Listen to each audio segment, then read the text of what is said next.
All right, welcome back to the channel. It's your boy Fanon, and in this video we are going to be talking about a beef between Terence Crawford, the WBC, and Oscar De La Hoya, as Oscar De La Hoya accuses Terence Crawford of forgetting where he came from and burning the bridge behind him for a lot of fighters. Let's talk about that and Terence Crawford being stripped of his WBC title.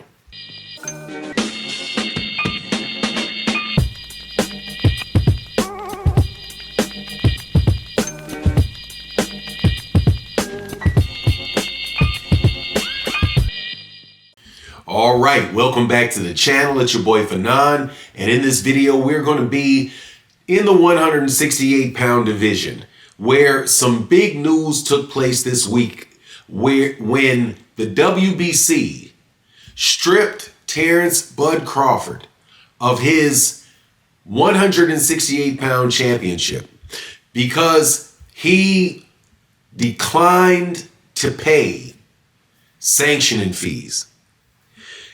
Specifically, we're going to talk in this video about the reaction of Oscar De La Hoya, a Hall of Fame fighter, and him saying that this shows that Terence Crawford forgot where he's coming from. And I'm telling you that it's a very, very slippery slope what Terence Crawford just did. Now, before I get into the details, let me welcome you back to the channel. If you are new to the channel, please accept my invitation to hit the subscribe button. And thank you to everybody that hypes the video. You have 3 hypes for videos a week, and it helps get the word out about videos. And I think this is an important video. Also, thank you to everybody that supports in the super thanks of videos. That really, really does help the video. And thank you because everybody that donates $1, that's like 100 views. $10 is 1,000 views, so on. It really does help boost and promote the video. So let's get into this. Now, it is easy to say, hey man, the WBC charged $300,000 roughly to Terence Crawford. Terence Crawford says, no, I'm not going to pay it because we don't understand what it is that the WBC does with that money, right? Whole lot of people supported Terence Crawford when Terence Crawford said, well, I'm not paying the WBC sanctioning fees, and the WBC stripped them. Now, Oscar De La Hoya, who is also a Hall of Fame fighter, right, and knows exactly what, and he's going to be a Hall of Fame promoter as well if he's not already in the Hall of Fame as a promoter, doing a fantastic job as of late promoting. Seems like he's really kind of hit his stride as a promoter. But his reaction was that Terence Crawford was like, come on, man, you get $50 million and you don't want to pay the $300,000 sanctioning fee. But come on, there's nothing new about this, Terence. Nothing new at all. You've been paying sanctioning fees for a long time and you know how it works. But once you get the big payday, then that's when you say, no, I'm not going to pay for, and I'm going to drop the belt. That money, without a doubt, is something that Terence Crawford has benefited from throughout his career. See, because when you start off as a fighter, you're starting off you get like little regional belts, you get put through the ranking systems of the major sanctioning bodies. The sanctioning bodies are the people that rank you number 5, number 10, number 1, which allows you to get the championship fights. Once you get the championship fights, you make the big money. But if you were not in the WBC ranking system, if you were not in the WBA ranking system, if you were not in the WBO or the IBF ranking system, you would have never been able to get yourself in a position to earn the $50 million payday. And Terence Crawford knows it. So for Terence Crawford to finally cross the finish line and get the big paydays and then say, no, I don't think that I need to pay this, even though that money goes to the system that allowed him to earn the money in the first place, that absolutely is a case of somebody forgetting where they came from or not understanding the impact of, or the things that when people gave them opportunities. Now, he paid a sanctioning fee to the WBO.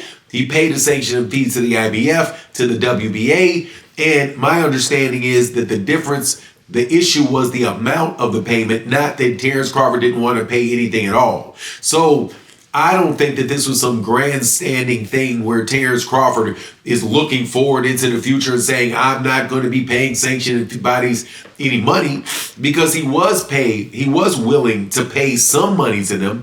The question was obviously how much money was he willing to pay? See what I mean? So I don't think that it's Terence Crawford making his stand. I honestly just think, or necessarily even forgetting where he came from. I think that's just Terence Crawford's style. He negotiates every single solitary thing that he is in position to negotiate once he gets leverage on you. And that, I do believe, is just a characteristic that you can see in Terence Crawford if you've paid attention to the public side of the negotiations for pretty much all of his fights and interactions. Terence Crawford is going to try to get the advantage on the other guy. And if he gets the advantage, he's going to press the advantage. And I don't think he really cares too much about the fallout of it for the people that he's doing business with, because he's solely focused on himself and what works for him.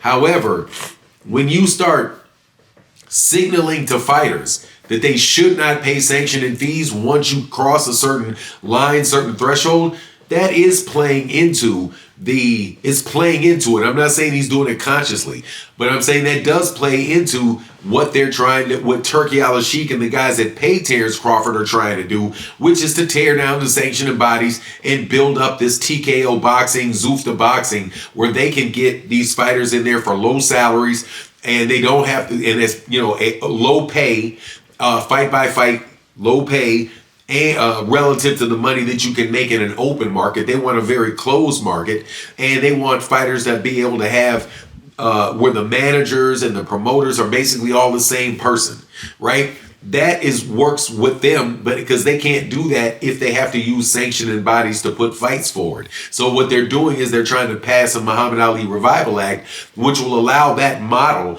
to compete with the more free promoter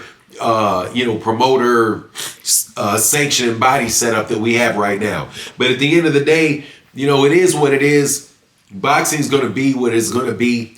Without a doubt, I believe that this money bubble, this artificial money bubble that Turki Al-Sheikh has put on top of boxing, I think it's going to bust at a certain point in time. And I'm happy that we got a fight card coming up this weekend with the PBC, Isaac Cruz versus Lamont Roach. Whole lot of really good fights on that fight card that I'm going to be calling on the channel. So, unfortunately, bro, no more undisputed at 168 pounds, because Terence Crawford, once again, will not defend his undisputed title. Which, when it's all said and done and people talk about what you accomplished, you can say, look, yeah, he was the undisputed champion, but he never had a championship. He didn't ever have a title reign at 147 pounds as undisputed. He didn't have a title reign at 168, at 140, he didn't have a title reign as undisputed, not at 147 or at 168. Anyway, that's my take on the matter. Please let me know what you think in the comment section. And with that, I'm out. Deuces.